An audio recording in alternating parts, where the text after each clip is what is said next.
Lahat kami masaya pagka Ramadan. Andyan yung magluluto kami ng madaling araw. Kaya masaya po kasi nagkakaroon po kami ng bonding family. Pagka iftar po, hindi mo mararamdaman, malayo ka sa family mo. Kasi marami po kayong magsasalo-salo ng pagkain. Kahit hindi mo siya kamag-anak o kapamilya, parang nararamdaman mo pa rin po na malapit ka sa pamilya mo kasi may mga kasama kang katulad mo.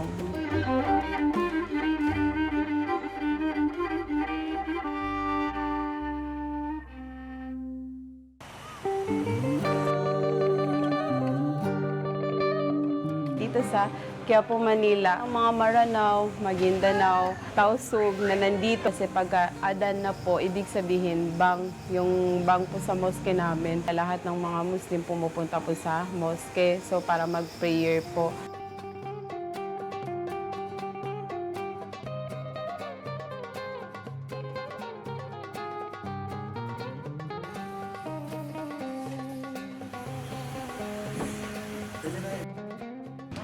Assalamualaikum everyone. Ako po si Merani Hadriali Ditual mula sa Marawi City. 2010, nasa Marawi po ako, kung saan nag-high school ako. Tapos nung nag-second year high school na po ako, lumipat na po ako dito.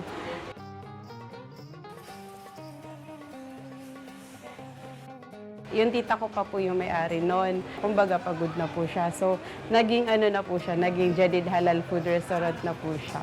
May mga tinuturo po sa amin yung nanay namin ng mga iluto na mga Muslim dishes. Lalo na po yung mga Maranao delicacies, ganun po. Tulad ng yung manok na may papar, ganun, chicken curry, ganyan po. Tinuturo po sa amin yung nanay namin po.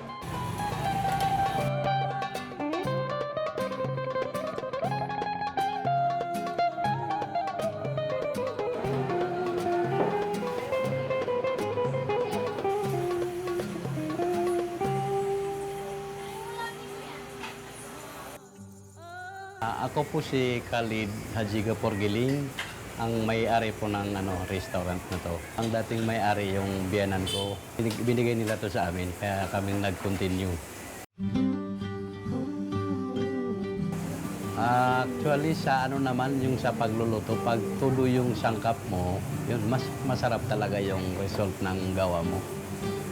Kumbaga, yung ginagawa mo nasa puso mo, mas lalong masarap talaga.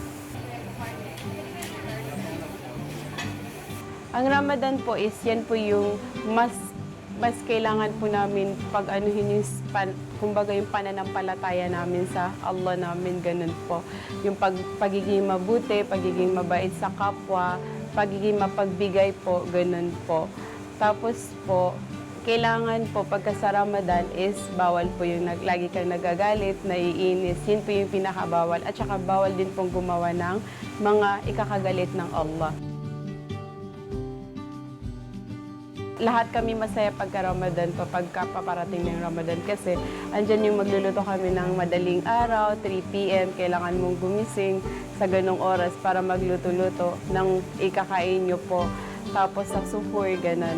Then sa iftar na naman po, ganun pa rin po, magluluto na naman ng kakainin, ganun po yung Kaya masaya po kasi nagkakaroon po kami ng bonding family, tapos napapaano pa po namin yung pananampalataya namin sa Allah namin.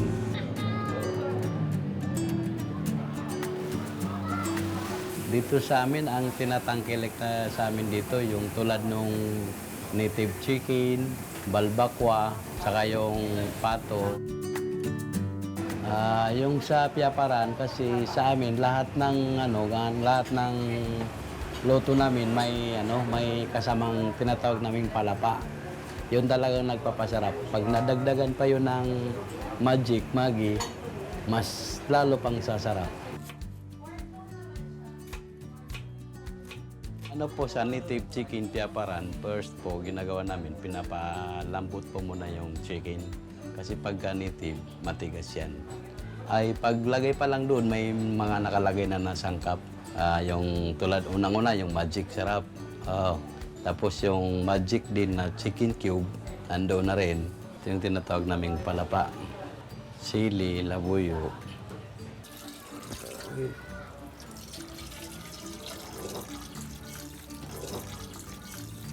3 to 4 liters na water. Actually, nung kasi karamihan sa Muslim, lalo na sa panahon ngayon, marami kasi ayaw kumain ng walang tatak na halal.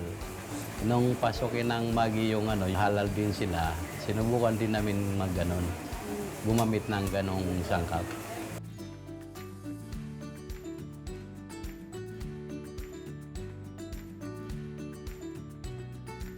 Kung baga, sa mga putahe namin,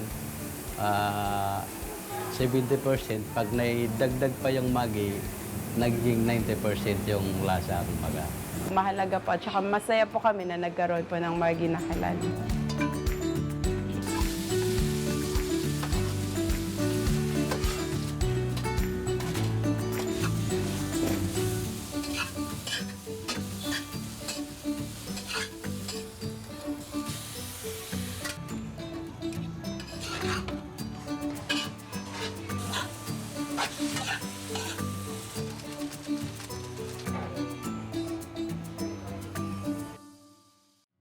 Pagka after po, 'di ba po yung mga customer namin ganun, nagsiserve po kami sa kanila pagka after na po.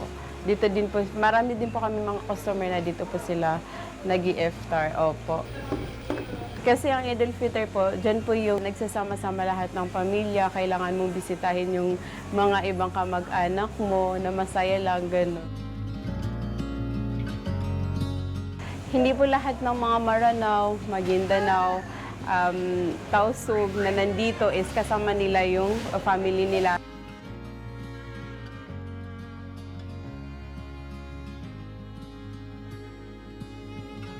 Magsasalo-salo ng pagkain, which is kahit hindi mo siya kamag-anak o kapamilya, parang nararamdaman mo pa rin po na malapit ka sa pamilya mo kasi may mga kasama kang katulad mo.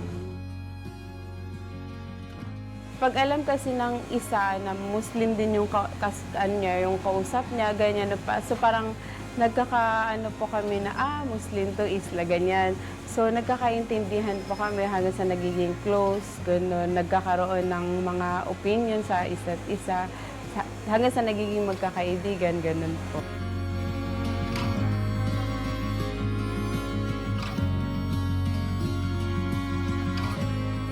Importante po na may mga Muslim dito sa Manila kasi parang kumbaga, malakas yung loob mo na safety ka dito kasi may mga, alam mong malalapitan mo na mga kapwa mong Muslim.